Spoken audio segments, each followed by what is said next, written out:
So let's talk about the aftermath of MetaZoo's shutting down. Because surprisingly, here we are, literally one day away from April, and we haven't heard a single bit of news since I posted my last video. Not a word from Michael Waddell, not a word from Shaw, barely a word from Argos, barely a word from Bailey, just nothing, nada, which to be honest isn't a good sign because I know some people are holding up hope that they were doing something behind the scenes, that they were trying to rejuvenate the brand one way or another.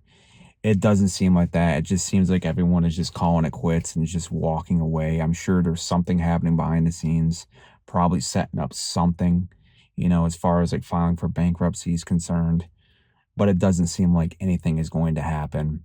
And it's not a shocker because I mentioned that in my last video. Don't hold up hope that anything's going to happen, at least in the short term, because it's probably not, and it hasn't. So, unfortunately, just been doing a lot of thinking lately, because MetaZoo was such a huge part of my life. And I know it was such a huge part of a lot of people's lives. When it came out, it hit us by surprise. A lot of us, we thought it was a scam. It was a knockoff of Pokemon when we first saw it ourselves. But after we investigated and took the time to actually look into it, we fell in love with it very quickly. And it just kind of took over. A lot of us, we just woke up every day and we just had MetaZoo on our minds. We'd hop into Discord, try to see what was going on all the time. We would buy product, we would do this, we would do that. And like it just took up so much of our time. And now it's gone. It's like, what's the point? There's no reason to be here anymore. There's no reason to even talk about this game because nothing new is coming out. Nothing new is going to come out. And it's sad, it's depressing and you kind of have to learn to live with that, and it's gotten better. You have like your 4 stages of grief. You get pissed off and you don't want to accept it, but I think we've gotten to the point now where we're kind of accepting the fact that MetaZoo is dead, and it's like, what's next for it? Well, not a lot, unfortunately. Now we're just kind of living with the aftermath, and some people are still buying things, but you go on eBay and stuff, and I'm seeing prices just dropping every single week. Prices are going down every time something's listed. It's dropping, it's dropping, it's dropping. It seems like it's very hard for anything to sell over like $100 at this point in time, unless it's like a very rare or exclusive item. Most things they will sell, but they're going to sell for very cheap. They move, but they're going to move for 5, 10, 15, $20, not much more than that, because people just, they don't want to invest the money into it anymore. And that's understandable. But some of the high end things are still fetching some crazy prices, like the red inks and stuff like that, which blows my mind because I don't know why anyone would spend that kind of money on it, but it is what it is. If you have the money to do it, then they're still going to do it. I guess it shouldn't surprise me, but it still kind of does, because what's the point? You know what I mean? It's a MetaZoo card regardless. Doesn't matter if it's a red ink or not. There's cards that are rarer than red inks, and they're not going for nearly that amount of money. So I don't know. I'm still kind of just waiting around to see if any of those drop to the price point where I would want to pick one up. But to be completely honest with you guys, I haven't really picked up anything in the last like couple of weeks when it comes to MetaZoo. The last thing I picked up was actually a Octena signed art print, which is really, really dope. It has like the Japanese letters on the top and stuff. It's really cool. I think that was like the last thing, or one of the last things anyway, that I picked up for MetaZoo. And there's a lot of things still on eBay that I'd like to grab, but I just don't like the prices that they're at.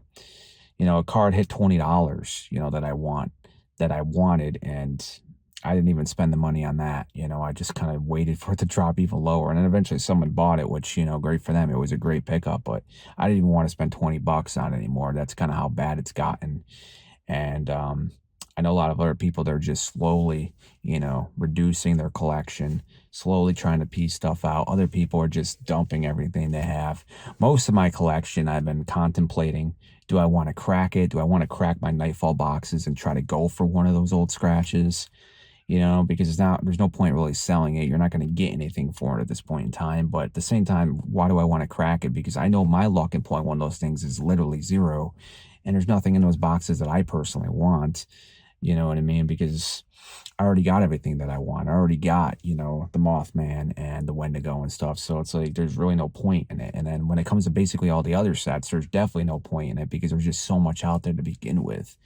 And I'd rather get the eBay versions of those cards. And I already got the eBay version of most of those cards. So There's no reason to crack Wilderness, even though I'm only sitting on like 4 NFT boxes of that. But even at that point now, they're only selling for like $30, and I spent over 120 a piece on those. So it's depressing to think about, but there's just no point in cracking those. I don't have any UFO, thankfully, but there's no point really cracking that unless you're trying to make binders, obviously. Then there's a point to it.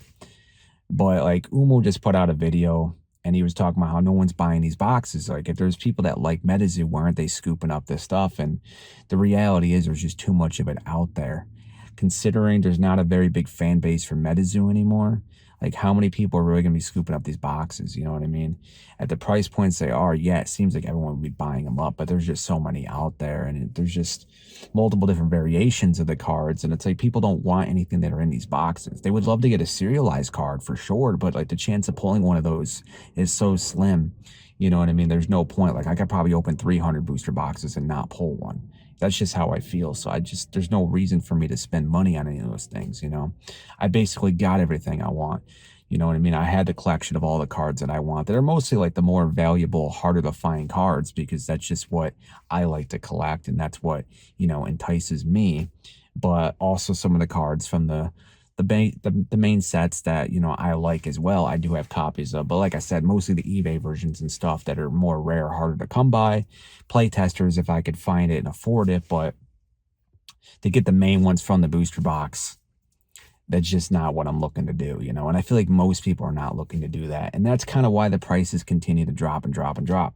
And some of the boxes are selling a bit cheaper than I would have expected, which is kind of crazy. But a lot of times when these people do like these videos where they break down what things are selling for, they always skip out on, you know, mentioning the shipping fees, which if you were to add that in, they would end up being the same price that they basically been this whole time anyway. You can make it sound like all these boxes are selling for $5, $6, but then you look at the listing and it's like $15 shipping, and it's like, well, there you go. You know, I mean, maybe if you get a lot of them, you still can get a good deal, but it's not nearly as cheap as they're making it come off as, and it makes MetaZoo look worse. But people have been doing this since the very beginning, so that really doesn't surprise me. But yeah, so just looking back at MetaZoo, I mean, it's depressing, man, because like there was so much potential with MetaZoo. There truly was so much potential. And I know people say it was a scam from the get-go. A lot of people think that they were in this just to make money and to run off from the very beginning. I don't believe so. I believe there's multiple reasons why that wasn't the case. I mean, if you go back and you watch some of the very early videos of Michael Waddell and like how like so energetic. He was so excited about what he was talking about. And he would show people like the pages and pages and pages of like all these things that he came up with about the game before it even came out. Like he was doing so much research on these cryptids and had so many ideas for the future sets. And this is a big reason why Rudy got into it, because he had so much planned for this game. You know what I mean? And if he was trying to scam people, like why would he do that? Like he said it himself, making a TCG would not be the way to do that. It just doesn't make any sense, right? And if you're going to rug pull on purpose, you wouldn't rug pull when everything's in a shitter. You would rug pull when everything is super high. You know what I mean? That's when you would rug pull. You wouldn't rug pull when everything is dead and nobody wants anything anymore. I mean, all of last year, they were getting their asses handed to them. Why would they go through the entire year trying to save the company if it was just going to be a pump and dump scheme anyways? They would have got out before everything hit the fan. And then they got themselves in this position where there's going to be lawsuits and this and that. Like they wouldn't do that. They would just get out and then just wash their hands of it and run away with the money. They wouldn't wait until everything's in the shitter, you know what I mean? And there's fire everywhere and it's going to burn everything that they own. They're not going to do that, right? I'm like, I'm sure they have offshore accounts and stuff because they're not dumb. And unfortunately, that's the way the world works. They're not going to be held that accountable when it comes down to it. And I'm sure they're going to walk away with millions. But at the same time, they could have walked away with way more if it was actually intended to be a scam. At least that's how I feel. But again, you know, if you go and you watch some of those older videos, you can see how excited he was when fans came up to him and he greeted them at events and stuff. He was just so happy to have these people coming and enjoying this game and this world that he created. And you could see it on his face and the things that he was saying. And maybe he was a scam artist. Maybe he was just really good at tricking people. But it doesn't come off like that to me. Of course, I know he kind of has a shady background, so maybe I'm wrong. But those are a couple of reasons why I don't think it was supposed to be a scam off the bat. Another reason is, why would they make a theme song for each individual set? It's small like details like that, small things that they did that actually turn out to be very big, because if you think about it, if they were trying to scam, like maybe they would make one theme song, like Pokemon has a theme song, Yu-Gi-Oh has a theme song, but only one theme song. and then that's it. Why would they go and make one for each individual set that came out unless they actually had passion behind what they were doing? And a lot of things MetaZoo did, it felt like they had true passion because they would work on some of these finer details. They do things that a scam artist wouldn't do. They wouldn't take it that far because there'd be no reason to do it, right?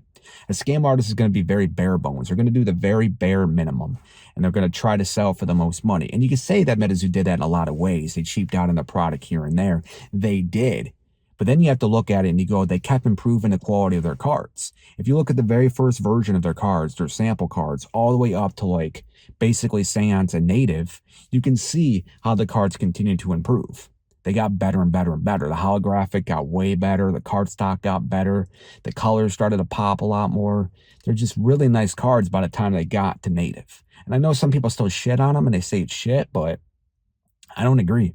I think Native and Seance are very high quality cards. The one thing I didn't like about MetaZoo is they continued to have these very, very faint print lines in their hollows, which I wish they would work on and kind of correct that. But outside of that, that's really my only complaint was the print lines.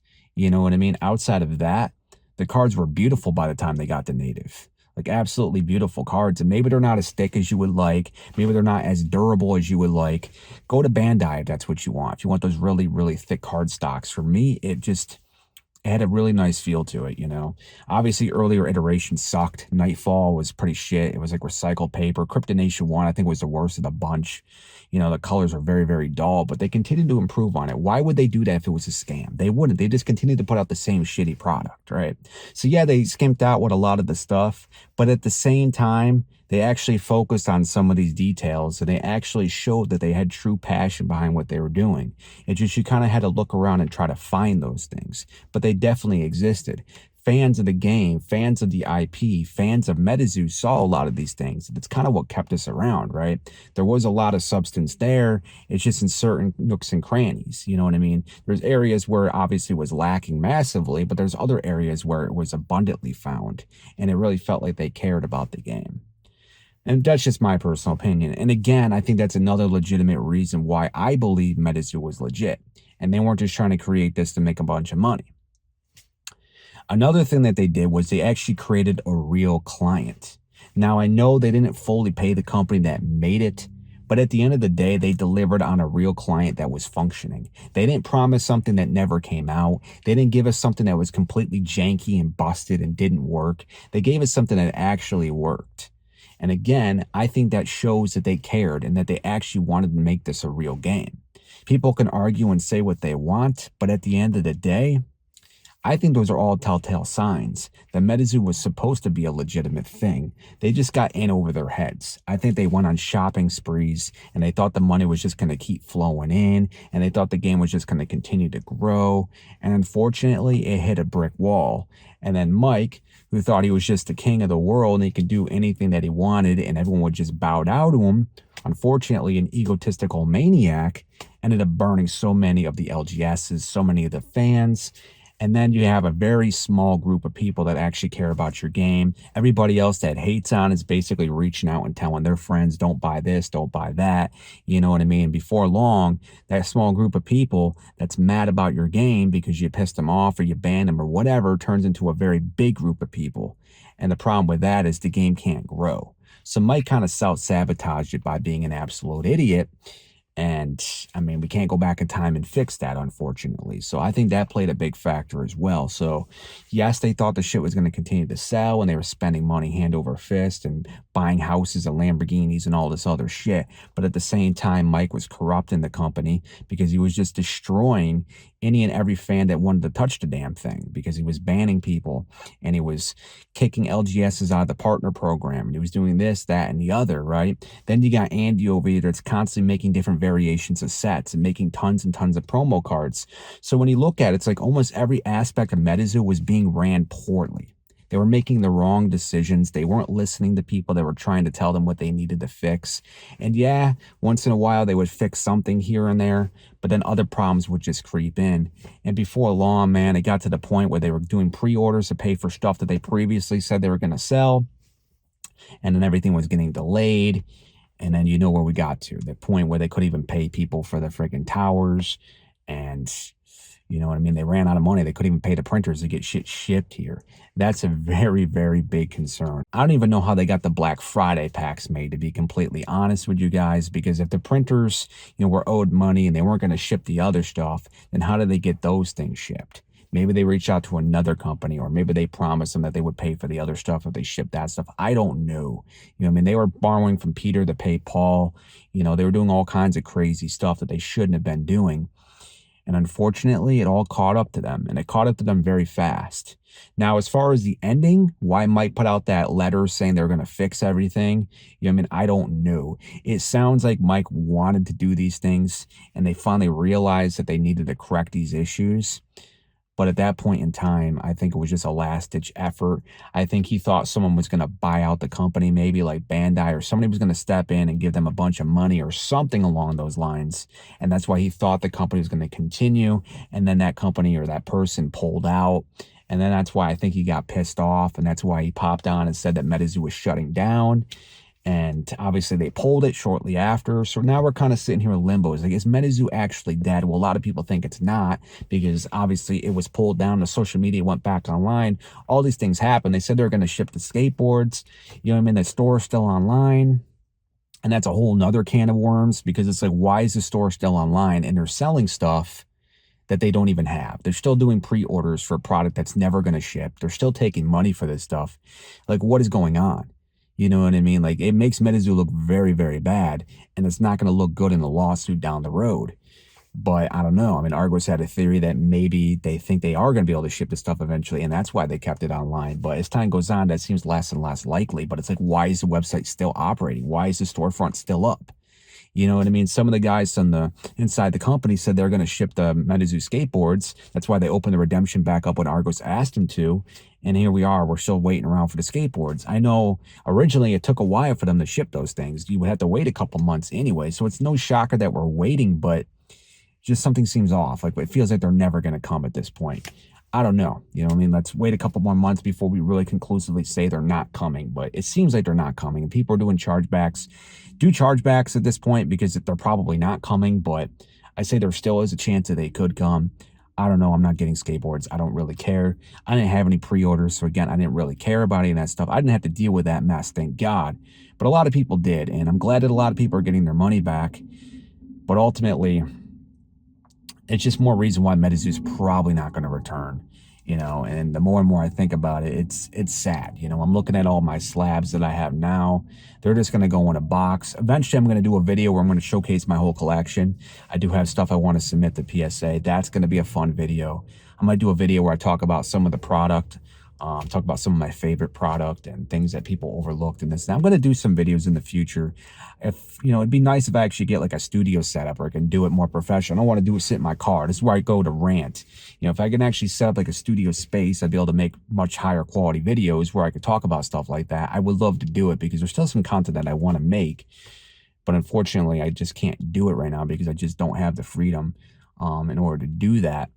If I had my own place, I could, do that, but I don't. So I don't know, but that's stuff that I'd like to make in the future. But it's definitely coming down to the wire where it's like, how much longer can you really talk about this stuff? Like, I'm going to try to carry it as long as I can, carry MetaZoo on my shoulders, but it does suck, because this can only go on for so long, and people are going to get bored of it. There's going to be nothing new to talk about. And I know there's other people that are trying to do OpenZoo and stuff. They're trying to fix the game and make it actually playable. Even though it was always playable, but make it more playable. And they're going to release their own cards and stuff like that. But it's not really going to be MetaZoo ultimately. You know what I mean? I feel like that's going to be a very niche group of people. They're going to buy into that. And then Nom Nom comes out. A bunch of people jump on Nom Nom. I was going to make a video about Nom Nom, and I still might. The Kickstarter's over now, so I can't warn people not to buy into it. But after MetaZoo shut down, I don't have faith in any new card games. Like, I'm hoping Grand Archive makes it, but most of these card games I have no faith in. You got Nom Nom here, which just happened to launch right when MetaZoo died, which was pretty ironic. And then you have some of the artists from MetaZoo, so everybody's jumping on board for that. And the game actually looks pretty unique, so maybe it will be successful because of that reason. But the card actual design was hideous, in my personal opinion. Coming from a graphic design standpoint, it looked very, very bad. Most of the characters and stuff were just, I don't know, they were kind of like MetaZoo-ish, but they just didn't really rub off, the correct way on me per se, but teach their own. If they want to buy into that, by all means. I don't think it's going to be anything. And it's ran by a bunch of artists. They don't know what the fuck they're doing either. So that's just going to go down, pretty fast, in my opinion. And that's just the way it's going to be. We're in a very, very troublesome time right now. No collectibles doing good. Pokemon is hurting. Magic is hurting. You know what I mean? Just to run a game successfully, you need tons of money, and you need someone that actually knows what the hell they're doing. And unfortunately, none of these people know what they're doing. So if you're backing that, I don't know. Good luck. Altered was another one that people were backing. I didn't want anything to do with it. Like, why do you got a card game here where people can actually print their own copies of cards and bring them in? Like, that sounds like a nightmare. Like, why even had the physical card game to begin with? Again, it's something that looks unique by the way it's played and stuff, and it's made by a reputable company, and obviously had a massive backing like Sorcery. So it'll probably do okay. I don't know what it'll do as far as like people being able to flip it. There's always going to be those people that are buying it to flip it. That was another thing about Nom Nom. I was watching like the amount of money that each individual person on average was spending, and it was floating around that $700 range for a long time. I said that's very concerning. You want that to float around the $300-400 range at max. You know what I mean? It starts bumping into that $600, $700, $800 range. People aren't spending that amount of money, typical people, unless they're trying to get money out of it. If they think it's an investment they can flip, they will spend that kind of money. But if people just want to try the game, they're going to spend maybe a couple $100. You know what I mean? They're not going to dump hundreds or thousands of dollars into it. So that's always a bad sign. But Altered definitely looked a lot more healthy as far as the numbers were concerned, because there were so many people backing that. But again, it's just nothing I want to touch. I'm just not interested in any of these other card games, to be completely honest. MetaZoo is going to be it for me. I'll hold on to some of my other stuff, my Blade Breach stuff, my Grand Archive stuff, my Polywalk stuff. Probably going to hold on to a lot of this Sorcery sample pack I do plan on selling off. So I don't really want nothing to do with Sorcery either. I don't think that's going to last, to be completely honest with you. I think it's very niche. It would one release a year. I don't think it's going to do good, but to each their own with that as well. I don't know, but that's basically it. So yeah, guys, I mean, it's sad. It really is sad that we find ourselves here today in March of 2024. Let's hope that there is a future for MetaZoo someday. Maybe it's with a new name, maybe with new this or that. I don't know. But the more and more you look into it, it's like, I don't think anyone's going to buy this. The only thing they truly are buying is the name, and it's the reputation it has now is shot, outside of that, like, they never got the damn story off the ground. So you're not really buying into too much of the world. There's not a whole lot of substance there, truly, and that's why I don't think anyone's probably going to buy this, even though the idea is fantastic. But somebody could take the idea and they could recreate it themselves. They create all these different cryptids if they want to do that again, which I think has so much potential, because with cryptids, like, you can get them from all around the world. And then people that grew up in those areas, they're going to relate to those characters, unlike, made up fictional characters. They're already going to relate because they grew up with these things, with these, mythical creatures and stuff that came from their town or areas that they're from. And they're going to relate to those creatures, and it spreads around, and people can find about other cultures and countries and stuff. I think it had so much potential. MetaZoo could have been massive. It was just ran properly. And unfortunately it was, and it was ran into the ground by a bunch of idiots that didn't know how to run a business and just wanted to spend a bunch of money on Lambos and houses. And now everyone just thinks it's a scam. Everyone just relates it to NFTs, you know what I mean? Because they made NFTs. It was one of the dumbest things that MetaZoo ever did. So everyone's just going to think it's a crypto scam. And then it has the word zoo in it as well. So you got Meta, which sounds like some kind of digital, AI world like Facebook, you know what I mean? And then you got Zoo, which is like Crypto Zoo, which is like Logan Paul's NFT scam. So you got all these different words meshed together that have very bad, connotations already because of different scams that have been happening. And it doesn't make MetaZoo look good. Even though I think MetaZoo's a great name, but unfortunately it's been tarnished by all these other things, and then they tarnish even more by the way that they ran the company. So it's not a good look at all at this point in time, literally just death by 1,000 arrows, or 1,000,000 arrows, it seems like, with MetaZoo, because there was always an issue every single time they released a product. And like I said, every turn, every area of the company, they were running it poorly. They weren't making the proper decisions almost anywhere, unfortunately, and it costs them eventually, you know what I mean? Eventually, that many arrows is going to take you down, regardless of how big of a behemoth you are. And MetaZoo was massive. Out of all these games, people thought it was going to survive because it grew so big, so quickly. And it's like, MetaZoo ain't going to die, ain't going to fail. It's too big to fail at this point in time. But it was all just fluff, because you look around, it's like, I believe that people actually cared about this shit. Like, it felt like it to me, because I'd go on Instagram and people are posting thousands of posts all the time, and MetaZoo was constantly like, you know what I mean? Not retweeting them, like reposting them, sharing them, whatever, on their Instagram account and their stories. And you would see all these different posts, and it's like, holy shit, dude, a lot of people are into this. And you go into Discord, it was just blown up every day. People were having crazy conversations, and it felt like people truly cared about it. But now that it's dying, it's like nobody wants it anymore. You know what I mean? It's like everyone's selling off their collections, acting like they didn't care. And it's sad, because it really does show that a lot of the haters were speaking facts when they said it was mainly just people investing. And I guess I was blinded by it, because I thought people cared about it like I did. And unfortunately, there are some people that did, but it's a very small group of people. Most people are just there because it was the next fad. It was the next big thing, and because it was worth a lot of money. And once it died, it's not the next big thing anymore. So they move on to the next thing, and they dump everything they have. And unfortunately, you know what I mean? It ends up being like Furbies and Beanie Babies and all these other things that had its moment of peak and just bliss, and then completely crash, and then nobody gave a fuck about it anymore. And that's where MetaZoo finds itself now. So more and more, you begin to think that MetaZoo is not going to be anything in the future. You know what I mean? It's just, it'll be there, but no one's really going to care. And it sucks. It sucks coming from somebody that spent a decent amount of money. And I know there's people that spent way more than me, but they're also probably businesses, you know what I mean, that spent, you know, tens of thousands, hundreds of thousands. That's the risk you take. You know what I mean? I don't feel so bad if you're an individual that was doing that. If you're a company, a card shop, I'm going to feel bad for you, because your margins are shit anyways, and you got sold a false promise and you took a chance with them. So I'll feel bad if you actually own like a real legitimate store. If you're just somebody who's just buying a bunch of shit to sell it on your own or flip it or whatever, I mean, yeah, you're trying to do what you can do to get by. Like, I get it. You're hustling, you're grinding, but at the same time, I don't feel that bad for you, because you were just trying to flip this shit. You were probably the one that was going to fucking Walmarts and stuff and was taking all the Pokemon product and scalping it, you know, from kids and stuff. So I'm sure that's the type of people that a lot of those guys were. So I don't really feel too bad about them.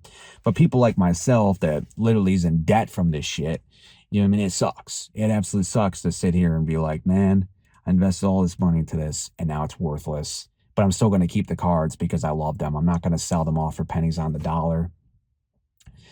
And the stuff that I do want to sell, I still don't even want to sell for the price that people are, you know, are willing to, you know, spend. It's like, I'm at this point, I don't know. I mean, there's some of it I have to get rid of because I just don't want it anymore. But the majority, I'm just going to throw in my closet and just be like, you know what?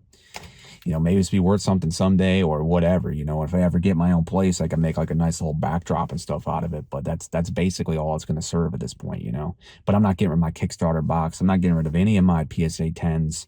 You know what I mean? I'm going to continue to pick some up that I want. And like I said, I am going to showcase some of the videos. So I think that'll be pretty cool in the future.